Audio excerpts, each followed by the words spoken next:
Over to you. Over to me.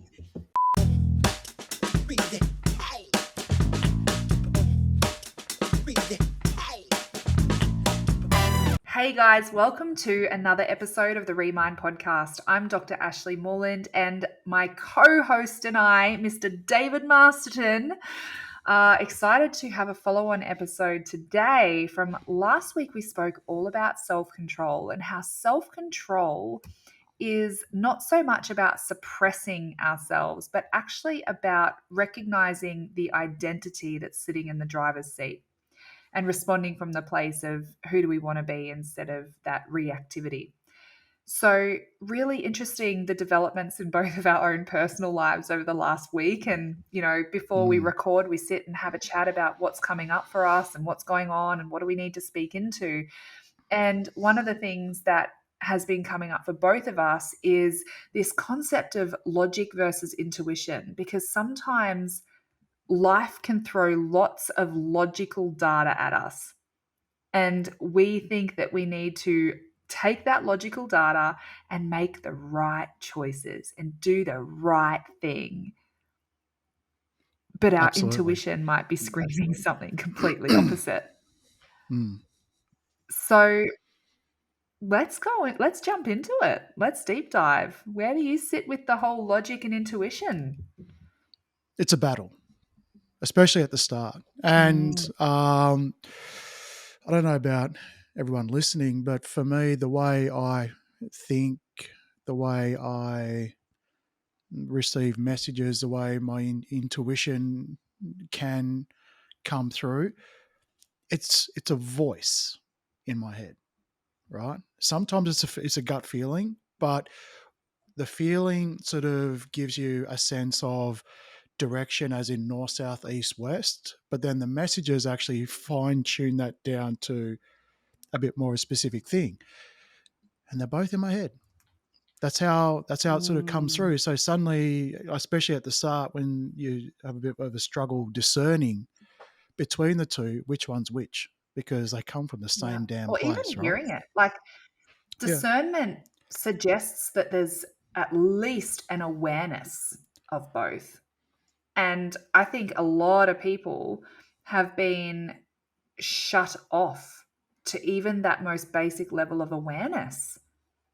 That the only thing that they have awareness of is that logical side. Oh, and I'm going to frame that as maybe I have a bias because I came from a scientific, very logic, black and white, what you see is what you get. You got to see it to believe it kind of world. Mm, And being immersed in that kind of world does have a tendency to shut off from anything that can't be proven or evidence based, and we literally start to glorify what we can see with our human eyes and hear with our human ears and observe with our human little instruments and measuring devices and all the things. So I'm conscious that I came from an environment that was extremely dictated by logic and reasoning and evidence and what we could see or hear.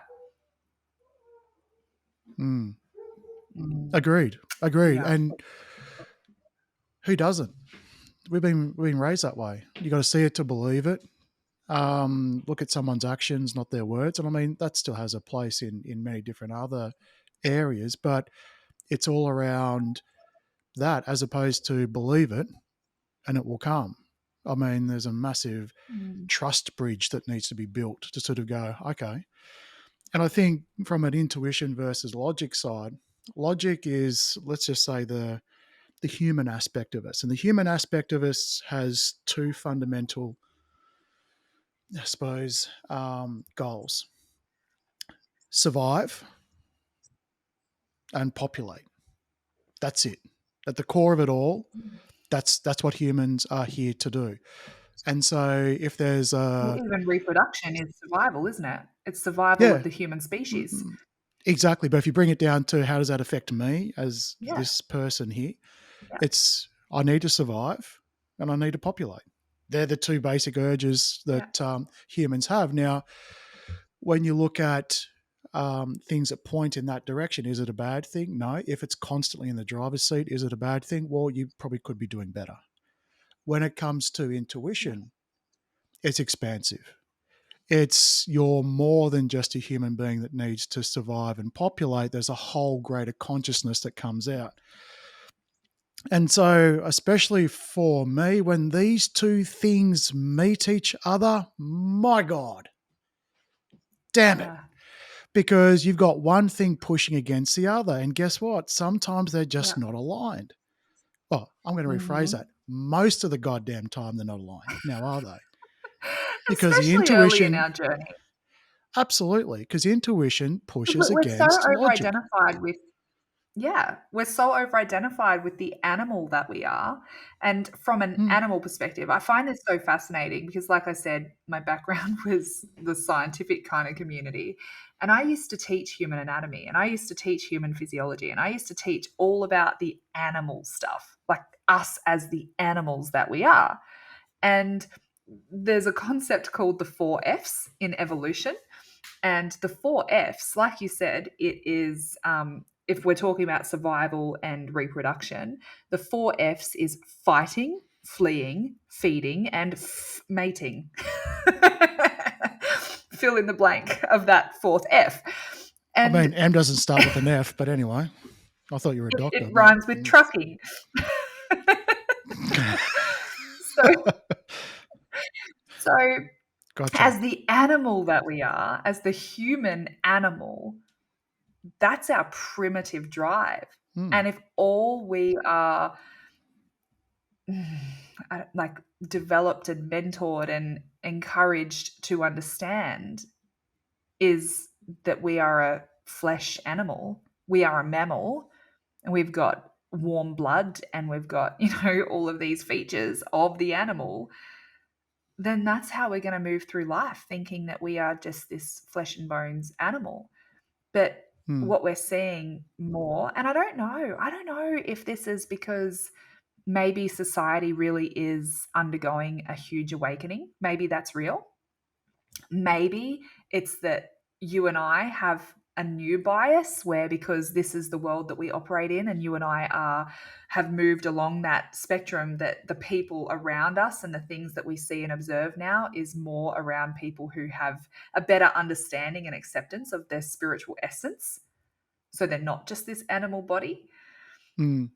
But I personally feel like the world is moving towards an awakening and there's a hunger for that.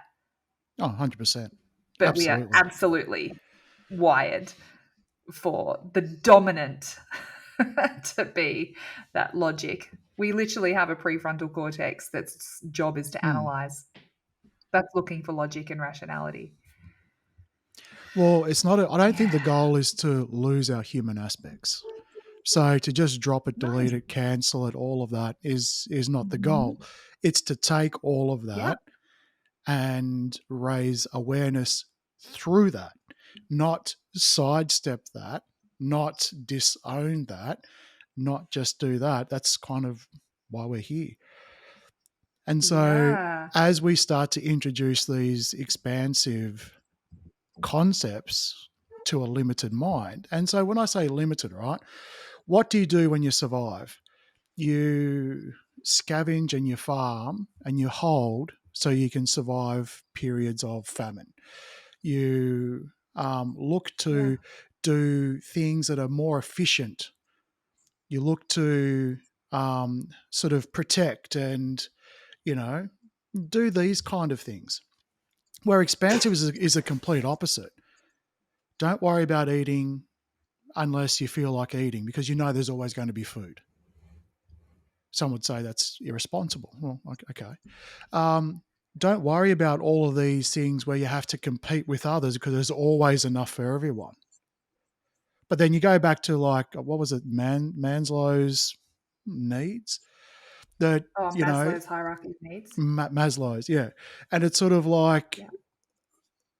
up the pyramid is decency, is courtesy, is this sort of respect for others, right? You come down the chain where there's one loaf of bread in the middle of 50 starving people, then you don't have, oh, after you.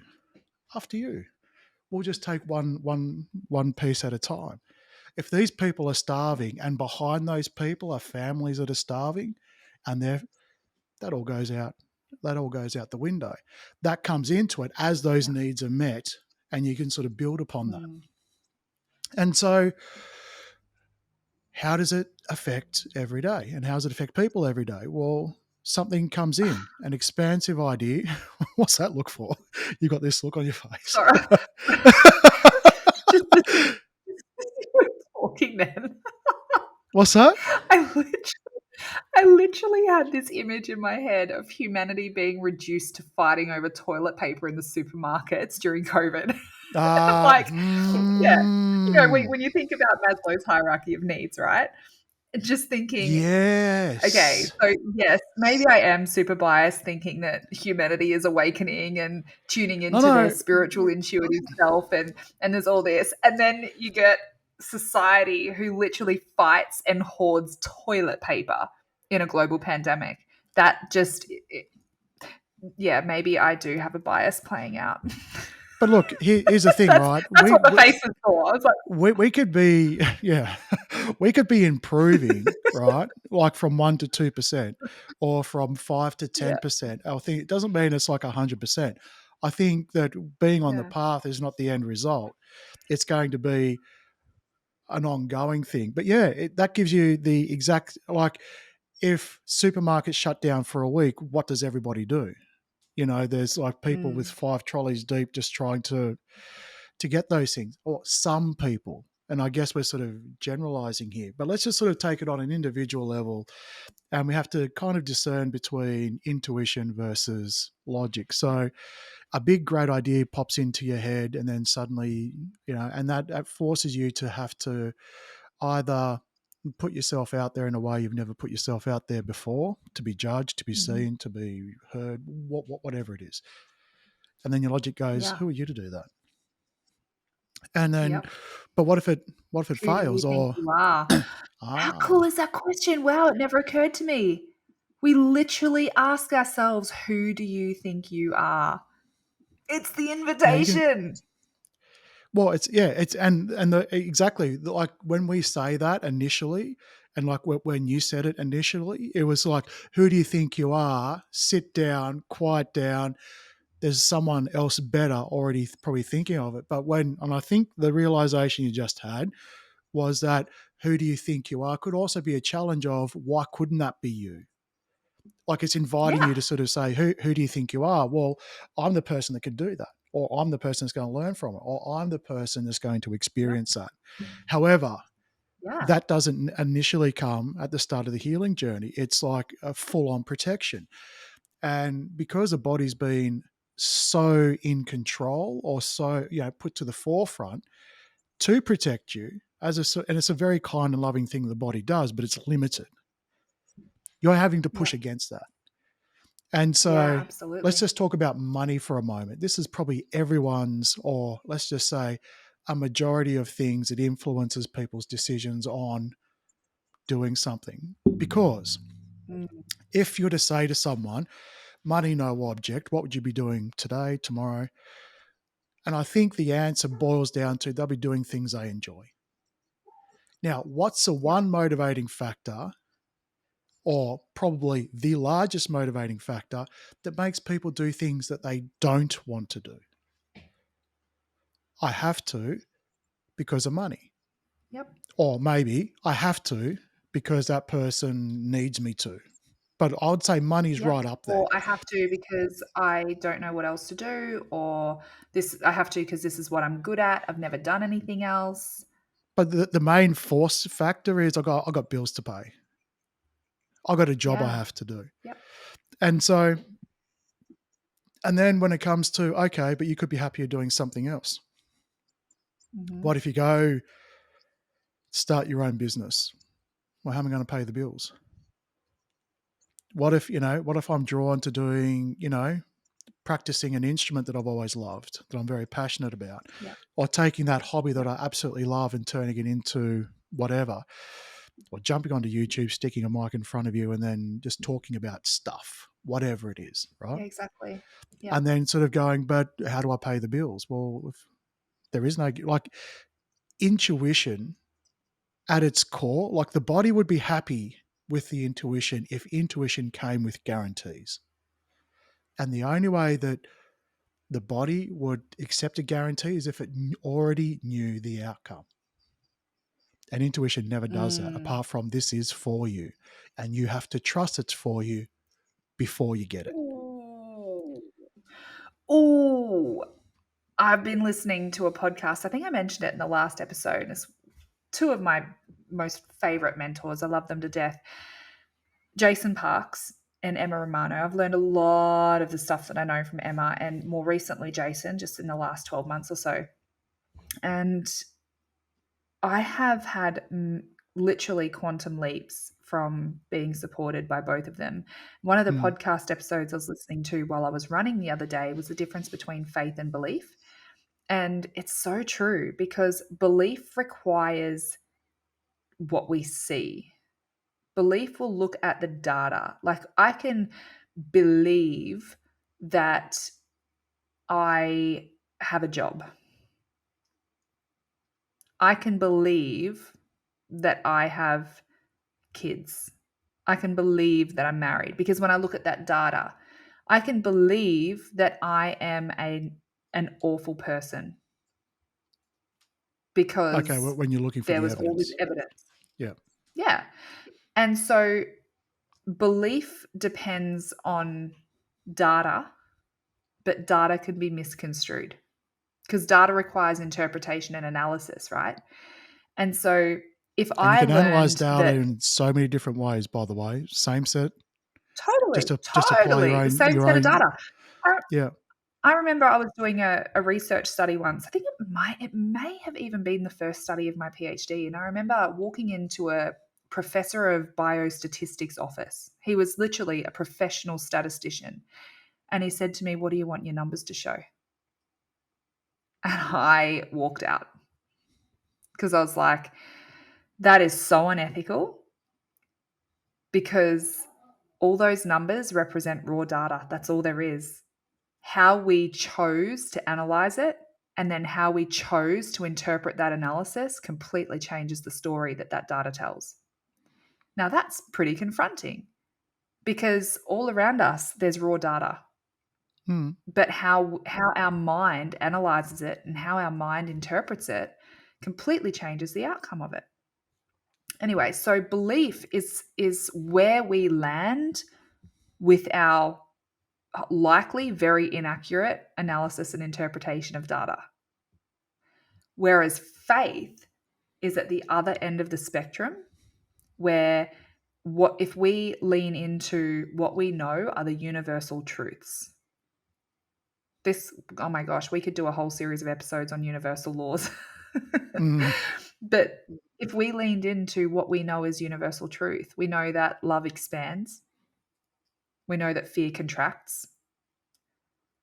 That's at the most basic level. And so if we have faith, we cannot have faith and fear. They can't coexist. Mm. If we're leaning on our beliefs, it's our fears that are driving our beliefs. Mm. So on the one end, it's I'll believe it when I see it. That's belief. On the other end is I'll see it when I believe it, which is faith. It's so Well, powerful. well, you'll see it when you believe it. Well, it's fun. What was the last bit you said about So faith? I'll see it when I believe it when I see it. That's using the Yeah. data. Yeah. Yeah. And I'll see it when I believe it is when we actually come into alignment with the truth. I'll Oh, see that yeah. truth Gotcha. manifest in I'll my life. see it. I'll believe it first, and then I'll see it. Yep. Gotcha. So that's belief. Yeah. Whereas faith requires us to, I'll believe it when I see it. Yeah. So I've got to see Yeah. it before you believe it. I'll see Whereas it when I. faith requires we've got Yeah. to believe the truth before we can see it. Mm. Yeah. Yeah. It's a very nuanced difference, but really, really powerful because a Mm. belief is usually a lie. Yeah. The ones that harm us, anyway. Mm. Yeah. The sun just came out. We must Yeah, have and just said something very enlightening. yeah, well, it's funny. It's been overcast and raining all day here in wonderful Yeah. Tasmania. So I thought I'll record with the curtains open, because normally I record with the curtains closed, because then otherwise I get ups and downs of different lighting. So I've got to control the lighting. But now, of course, keep the curtains open. Now I'm going to be chasing lighting, because with my camera setup, it's set specifically not auto to try and chase it, because auto settings are never as good as when you set your lighting and everything normally. But today's episode is going to be one of those things where we're going to be chasing lighting. Anyway, but We're yes, going to be going to the um, lightning park. Ooh, the so lighting. metaphorical, so deep. Oh. But I guess here's the thing: everyone loves intuition. Everyone loves the feeling of what the intuition can provide, because it's by default it's a good feeling. Where fear is I think something everyone that, likes the idea of intuition. well, I mean, when was the last time you had something that's come through intuitively that didn't feel good at the time it came through? Difference being, especially at the start of the journey, intuition comes in and it's like, wow. And then the fear, then the logic comes in and shushes it away. So it's usually that feeling Well, followed by the for other me, feeling, right? honestly, for me, honestly, it's common when my intuition doesn't feel good. Because, like, even just recently, I was at the petrol station and I Mm, intuitively felt I got to pay for that person's transaction. Their card was failing, whatever. I got to pay for that mm, person's transaction. My fears around that were like, oh, don't do that. They're going to think you're weird. Oh, so that's the human element. That's the belief stuff. And that was like, do you ever get prompted to do something? You're like, really? I got to do absolutely. that? I don't want to do But that. That's uncomfortable. What? but the intuition itself, the calling, is not uncomfortable. Because, and I'll challenge you on this. Once you push through those fears, because I've had that similar thing previously, and I've gone through that scenario where it's sort of like, well, what if someone thinks, just insert anything, right? Where it's sort of like, maybe I'm doing the Yep. wrong thing, maybe they think there's an ulterior motive, maybe just a creepy old guy that's got an ulterior motive, whatever it is. When the intuitive knock happens, it is not uncomfortable. However, when the fears start rubbing against it, that's when it becomes uncomfortable. Mm. Because once you push Yeah, past that absolutely. point and you don't have those fears, the intuitive knock will not feel bad at all. So therefore, it never felt Yeah. bad. It'll It's the protection yeah, it'll be side true rubbing up faith. I against think it. that's a good point. Yeah, I Yeah. think that's a really good Because, point. And I also think that, yeah, so that's faith, full faith. And so as people progress on their journey, they'll be able to lean into those little intuitive nudges, the promptings that come, without the and fear. follow them without the fear. Um, I think that's a really important point. And I was It's going when it to say rubs up something else, against. but it's a great. And like, you think about the same thing when you have a job, right? And let's just sort of go, what's the most common thing? Well, I have a job that I hate, but I need to do it because dot, dot, dot, dot, dot, dot, dot, dot, dot. And then Mhm. your intuition's telling you to do something else. Go and create this, quit your job and do that, or whatever the nudges are, or to tell you this particular job is not for you. You need to go and look for another job elsewhere, new industry, new, like whatever it is, right? At Uh-huh. that We've point, both when been you through get that. that, yeah, when you get to that point, that feeling is great. What does it rub up against? You can't do that. What if you're not going to earn as much money? What if the grass is not green on the other side? What if insert anything? It's that sort of doubt, that protection, that you know. Um, and then you sort of, what do you then do? Then you know what I sort of resonate with at that point. Now I'm confused. How many times have you Yeah. heard that? Yeah. I know I need to Yeah, be somewhere absolutely. else, but I won't. And so suddenly now I'm just confused. Are you confused? Are you? because you kind of know what to do. You're just talking yourself out of it. So Yeah. yes, you are in battle with yourself, but there's clearly two sides, but you're not confused. Yeah.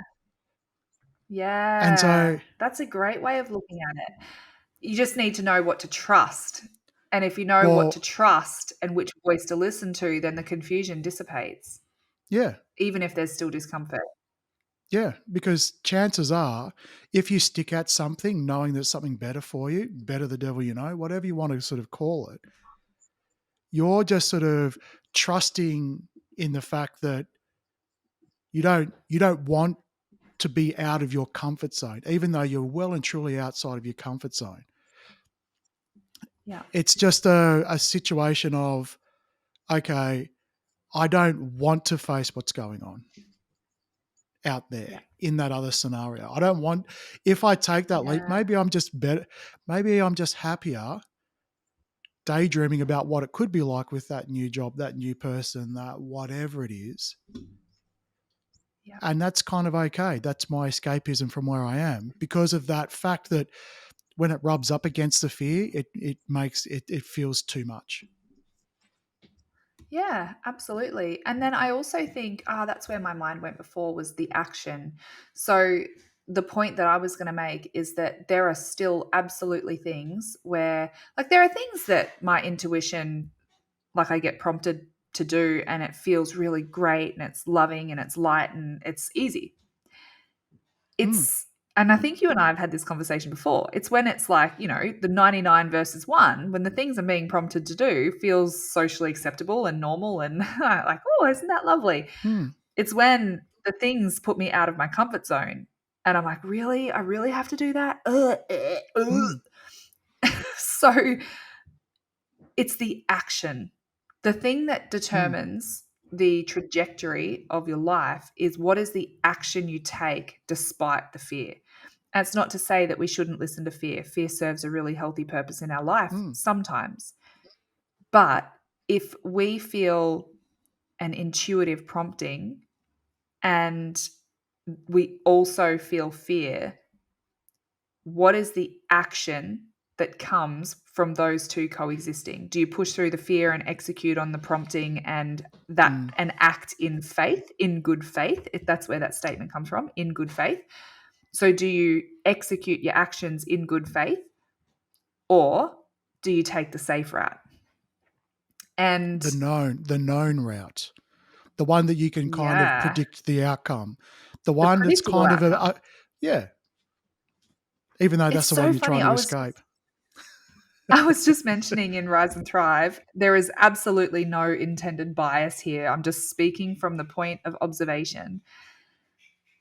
Ironically, the most common example I have had of taking the safe option is men who are accountants and financial planners, and they have been for many years because it's all they've Mm, known and they're really good at it, but they have no desire to get out of bed every day. There's no passion in it. There's no joy in it. They're doing it because it's mm, what they've got to do. It brings in money. It feeds the family. mm, And I find that really, really fascinating because their intuition is saying, "Oh, I really want to do this. And oh, I really want to do that. And oh, that sets my soul on fire. And I want to follow my passion." But that safe mm, path is very contracting. It's very constricting, and people end up developing like this deep feeling of unfulfillment and like there's got to be more to life than this. What's the point? What's the point in all this? mm, And I think that's a really important thing to note is that when we follow our intuition, I know we spoke about this and we'll probably do a whole episode going deeper into this, but around being the sniffer dog. You got to sniff out where feels expansive for you. What lights you up? What's life-giving? Where do you feel passion come alive? mm. Even though so we're not paid to do this podcast. Nope. This is purely divine service for us because Mm, we saw a gap in the market and like for me personally, I can't afford it is never a good enough reason to not have access to resources to support you to have a healthier life. mm, That just is a fundamental moral thing for me. So for me personally, my purpose and my why, even with this podcast, is because we are serving humanity with the gift that we have. Now, there are many people who do have access to financial resources, who do pay through Remind for our services, for our programs, for our mentorship, for our support. But for those who can't, we wanted to have somewhere for them to go. And so serving in this way, even though it brings in no money, even though it's, it takes time, it's an investment of our time and our energy. And Mm, sometimes we've got the I don't want to do it, but that's life giving for me. mm, It's expansive for me, mm, especially when someone sends us a message and goes, oh my gosh, this spoke to me, or this opened my heart, or opened my eyes, or oh my gosh, this is changing my life. That's life giving. So if I was just chasing money, I would have gone, oh, this doesn't earn us any money. Oh, I don't want to do it anymore. Oh, I've just got to pay the bills. This isn't helping me pay the bills. Oh, that's life taking. mm. So And for me, and it's I a think, sniffer dog. yeah, and again, and we're going to have to probably expand on these things in other videos or episodes. But just because you get an intuitive calling to do something that does give you excitement, that does give you passion, all of these sort of uplifting emotions, doesn't mean the journey is rainbows, skittles, and unicorns. It is Yes. And it still also doesn't brutal. mean to blow your entire life up and jump into it. We have to be conscientious. We have to still do due diligence. If you jumping into that passion tomorrow with no account for your responsibilities is going to make you lose your house and all that, Mm, like we have to still be rational and reasonable about it. But we need to take a step. yes, And absolutely. so I think that's also so important, because how many Well, people don't hear what we're not saying? We're not saying blow up your entire life and walk away from everything that is actually serving you. We're mm, saying bring some awareness. What is life giving for you? because Do more of that. if you jump into it irresponsibly, then you're actually novating, or you're giving away the responsibility to a feeling. So if something goes wrong, you can blame it. If you're coming at it from that Yeah. point of view, then you're not quite, you're sort of, you're on the way, but you're having to really look at that. So it's a, when the intuition kicks in, when the feeling kicks in, followed by the passion, the excitement, and all of that, it's about how you take those limiting beliefs and work with them, through them, during it, all of that. You don't just sort of wait until it feels effortless. That comes Yeah.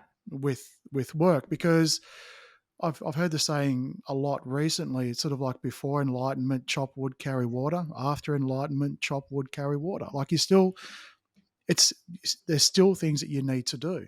It's while Yeah. you're bringing that awareness, that passion, that excitement, that love, that light through what you're doing. But it doesn't mean Yeah. that the only time you can do it is when the path is completely clear. It's about doing it through the fear, getting rid of the limiting Yeah. beliefs. And Yeah. that is Exactly. the brutal part. And you still get it even on the smallest things. It's sort of like, I've got this great idea, and um, you need to do this, or you need to buy that. And then the other part of you, or the logic side, goes, have you seen your bank account recently? Yep. Right? So like, that's great.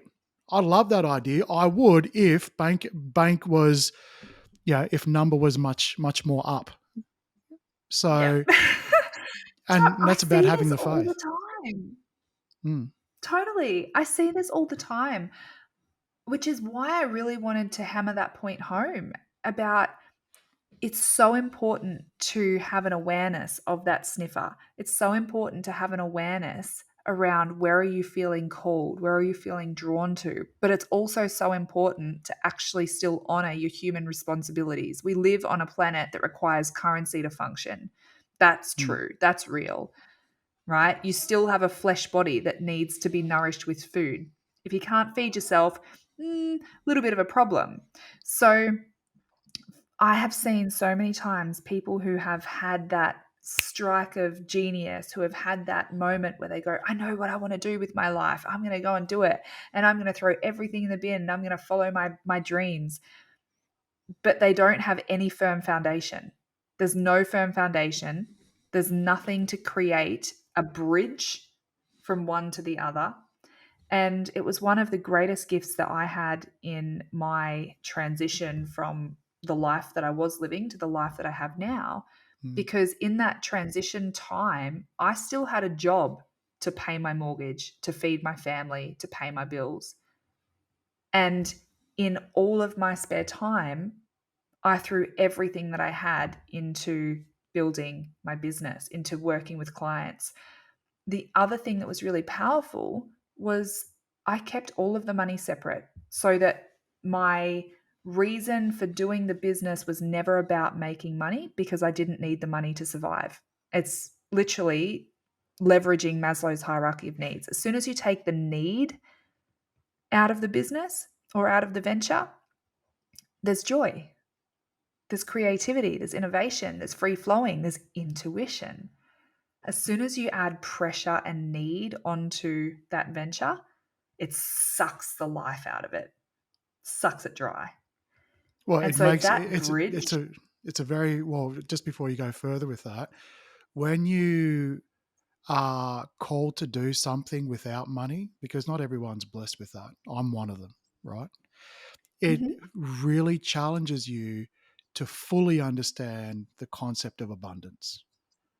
Because yeah, when you are forced and looked, or you have to really sort of go, how committed are you to this purpose despite of your bank account? Because it's easier to feel abundant when you don't have a money need. Doing it with no money, to then realize that the concept of abundance is still doing it, knowing that the money will come, yeah, it's a far more challenging thing. Yes, it can, for some, suck it all out and become life taking, or it's mm, another brutal lesson that once you can go through, experience, and leverage from, is incredibly life giving, because it's sort of like, okay, yeah, it's the ultimate test of abundance, or the ability to feel it yeah, it truly is. with no Yeah, reason to and feel it, with and no reason. purpose. Hmm. Well, Totally. it And again, solidifies it's the about purpose. Yeah. purpose, because money only exists on the earthly plane. That's it. Hmm. You can't take up all of your wealth into spiritual places. Hmm. That wealth Or means just, nothing anywhere else other than on earth. And well, I see this for in businesses example, a lot. UFO lands tomorrow. What are you going to do? Throw money at it? Look how important I am. Yeah. Yeah, totally. You're not going to bury all your money with you. You're not going to that and even if you did bury all your money with you, it stays in the grave. Hmm. And so your eternal self, this is coming back along to the identity thing, your intuitive self, um, money is actually not of value. Money is of value to your human self because you exist on the human earthly plane, and that money is a resource that allows you to get your needs met. That's it. Oh, it's just, it's an But exchange of energy. yeah, and when we are doing things, so what's the energy exchange for us doing this when there's no money in it? We have to be absolutely clear. And I remember having that conversation really early on before we even started this. It's like going, okay, if there's no money in this, why are we doing it? Why are we really doing it? Because it's not to Hmm. make money. It's going to be not necessarily the thing Well, that's going to make money. it Maybe in the was, future it will. Who knows? yeah, it was simply a But calling. why are we doing it? Well, I mean, Yeah, exactly. And having, for me, it I started was going to off say, and with, having faith. yeah, because for me, it just came out of, I was sitting down with two other people, and having this chat about experiences around consciousness and the questions that we had and the answers that we had around those questions. Whether they were right or wrong, it was a discussion. And at that point, it was an Yeah. intuitive knock on the head that we should be talking about and we should be recording it. And that started off the first project that I did with two other people. Mm-hmm. And when that sort of, because it takes a lot of effort, especially when it's a side gig. And so when that sort Yeah. of fizzled, and Or a passion that, project. yeah, and that's when I approached you and said, "Hey, look, I've been dabbling in this, and I feel very strongly that these conversations need to be had." And Yeah. it just felt like we were aligned on that level, and then we kept on talking about it, and you know, the the feel good intuition. Like I remember when you and I were first Mm. talking, you're talking about the full body chills, and this feels great, but Yeah. but Yeah. This how's it feels going to right. work? It feels right. It Mm. feels great, and then suddenly, but Yeah. how's it going to work? Well, fuck, let's just see how it Yeah. goes. Worst case Yeah. scenario, we get on, we talk about our experiences because intuitively that's what we're called to do. Payback, well, Yeah. we'll find out, right? Um, Yeah. Absolutely. I so, love that. mm, but I I've got to often say to say, clients, don't. Oh, I was just going to say, sorry. I drank some bubbly water. I had to let out a little burp. I'll often say to clients, or not even clients yet, like people who are just having initial consultations, they could have their money on the table. They could be so ready to have someone come and fix their problems. But first of all, I can't fix their problems. I can hold their hand, I can lead them, I can guide them, I can equip them, I can support them, but I can't fix their problems. And so if they're trying to have an exchange, a transaction where I pay you and you fix me, mm, that's not right. mm, Logic and intuition are misaligned.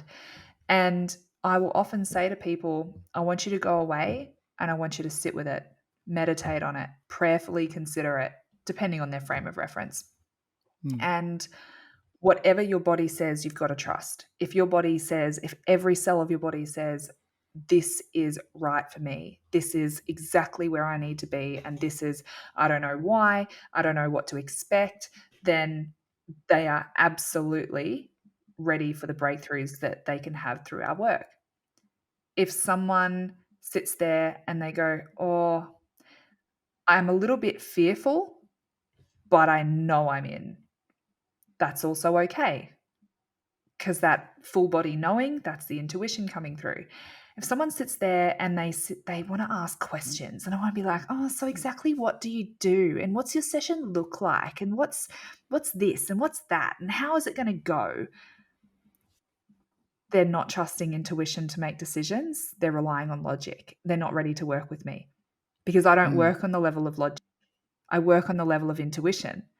And if I showed up to a session with a pretty little plan and I prioritized that pretty little logical, rational plan above and beyond intuitively what's going on in that moment, I'm dishonoring that person. I'm actually acting from my ego. And so there's all these little things that people have to be aware of what is the sense that they're feeling in their body. Does it feel right? Does it feel not right? And trusting your gut feelings on that. So I know that time wise, we're coming to an end. I guess we've spoken about logic, we've spoken about intuition.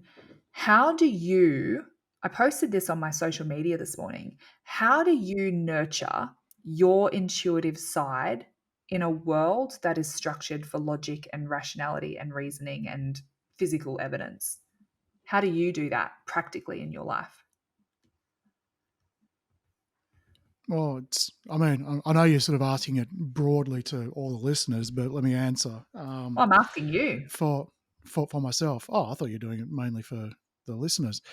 everyone Well, else, for, checking for with for yourself too. me, let me go back to the start. For me, it was firstly allowing it to be a possibility, Yeah, because how do you go from intuition quickly being shushed away by logic?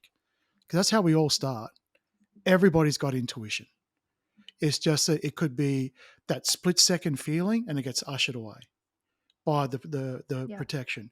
So how it started for me was just allowing it for a moment to be a possibility, so it didn't get shushed away so quickly. and especially the same Yeah, I love that. concepts that would come over and over and over again. Okay, this Yeah. thing's not going away. It's almost tormenting, right? And Mhm. then from it, allowing it to be a possibility to questioning why couldn't this be for me? To Yeah. then actually, what if I was delusional enough to think that that is actually for me? And Yeah. then acting upon it. And it might be the smallest things, right? I'm driving home, but then I'm being called not to drive home and to take a different thing. And I experience something. Could be the Yeah. smallest thing. And then when you start to sort of go, okay. And then you expand on that and expand on that. And then the risks get slightly bigger and slightly bigger and slightly bigger and slightly bigger. In between all of that, there was also some incredible intuition knocks that were impossible to Mm. put aside. Impossible. Every fiber of my body is screaming at me, even though the logical world Yeah. is saying, the hell are you talking about? What? No, no, no. But Yeah. the intuitive body screaming. It was Mm. torturous. And in that part, it was, you know what, I have to do something about this. Even though at that point, and that was actually right at the start of my journey, it was like, what Yeah. the hell am I doing? Well, Yeah. I am so agitated, so frustrated. Everything's just boiling that it sort of pushed me, you have to do this. And that was to leave my second Mhm. marriage. Yeah. Amazing woman. Had every creature comfort I could have asked for. Yeah. Logic, even people around me going, what the hell are you doing? But it just wasn't for me. And Yeah. so, and so there's been a mixture of doing small things and also your intuition going, because I do also believe at some point, if it's actually meant for you or if it's not meant for you, especially the stuff that's not meant for you, eventually you'll get the towel moment. You'll get the ass kick. Yeah, I And agree. then, This timing is so important in all of this. hmm. I really So some believe people that. And will this is only again when wait. I come back to when I'm having conversations with people, trust your body and then Hmm, check in with your body. If it feels hmm, like a not yet, if it feels like a no, it might be a no. That's it. I'm not the person for you. If it hmm, feels like a not yet, sit with it. hmm, Check in a month, check in 6 months. And I've had people who have had not yet moments. And then a year later, I literally had a client last week. Gosh, I've been in this house for over 2 years now. And I was still living in my old house when we entered each other's worlds. She had this session booked. She had this session up her sleeve for all that time. And the time was last week. That was intuitively what was right for her. hmm, And I love that. I love that you talked about the difference between those little quiet whispers that are nudging us versus the really loud screams that are really, really dragging us. I think that's really hmm. valuable. Because If I I know reflected, I was just going to you go. say, okay, I think there's a lag in our in the platform we're recording. That's why we're sort of jumping over each other in this episode. Um, that at the start of the journey, you're generally going to get your ass. There's usually an ass kicking that gets you Yeah, moving. It's whether you then yeah, decide, do I need to wait for the ass kicking to get going? Do I, or from every moment afterwards, will I only wait for that? Because some yeah, people do live in that fear that they'll only make a move once everything crumbles around them. And yeah. I Yep, think part of the that's an the agreement. healing that you can do is to sort of go, you don't necessarily need to wait for that. I had an agreement that I learned from my mistakes, which is very valuable. It's very Mm. helpful to learn from your mistakes, but it meant that I had to allow the mistake to happen before I'd learn from it. Yeah, That's gotcha. not very helpful. Well, I mean, it's a good So start. It's a good starting 100%. point. Well, it is. So if I were to reflect that question I asked you back to me, which is how do you nurture your intuitive side in a world that values logic? For me personally, it was coming back in, coming within. So mindfulness is really important. Now people think mindfulness is this super like monk like zen thing. It's not. Mm, Mindfulness is just checking in with yourself. It's going, "Hey, what am I feeling in my body right now?" Oh, interesting. I feel a lot of tension in the back of my forehead.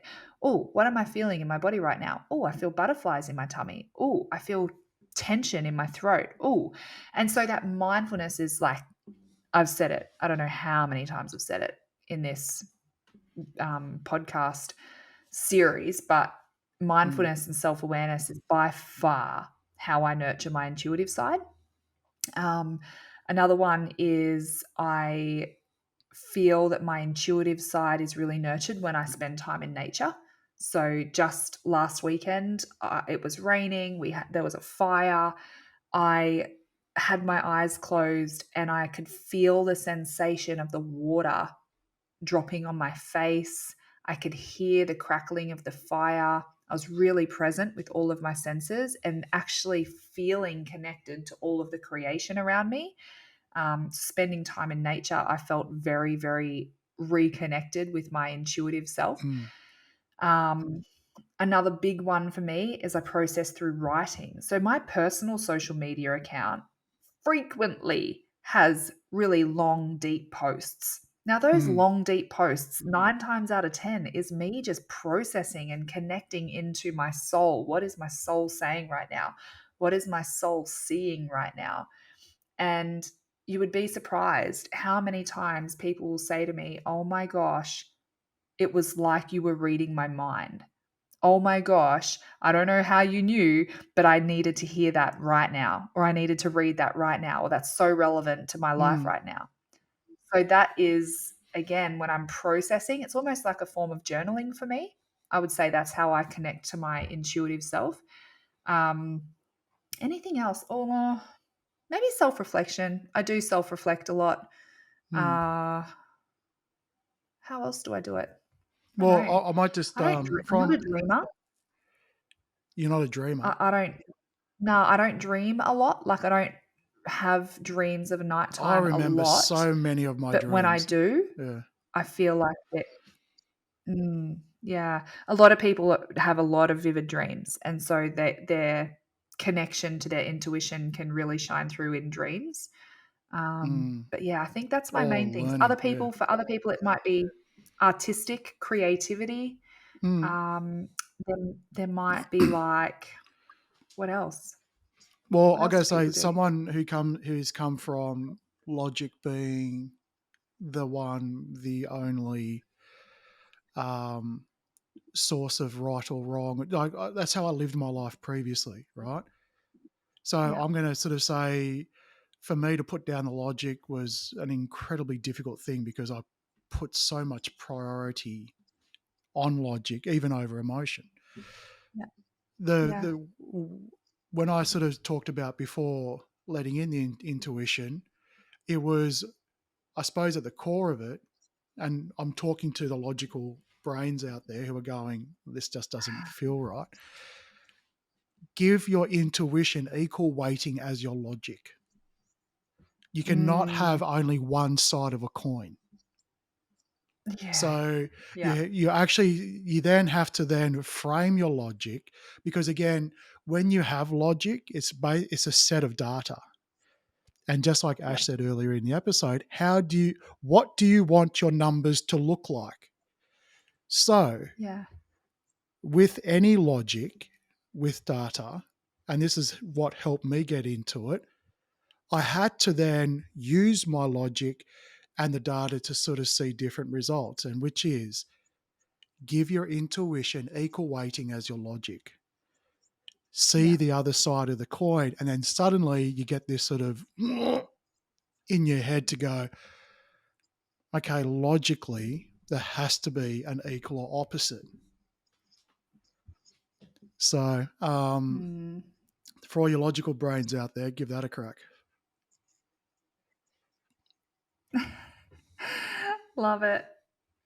I always love chatting with you, Dave. Hopefully, that's Yeah. been insightful for people and really starting to explore if you recognize yourself as that logical person who uses rationality, who feels constricted or trapped, or any of those other signs that you might be out of alignment with your truth, Mm, then start exploring this. Spend some more time in nature. Start journaling, start drawing, start writing, great. start expressing, start spending time with yourself, meditating, Mm, whatever it looks like for you. But until you start connecting with the truth of what's within, your nervous mm, system is just going to continue to shout at you. It's going to continue to scream at you with dysregulation, because that dysregulation is literally a lack of alignment to your truth. So, how's that for in a that nutshell was kind of statement? beautiful. And to finish up, just remember, guys, this is Ah, what we're doing to bring to you the way you can help us. If you like what we're talking about, if you like the channel, share it, subscribe. There's still a please lot of you do. aren't subscribed. Hit the like button. None of this costs you any money. And we'll see you next week.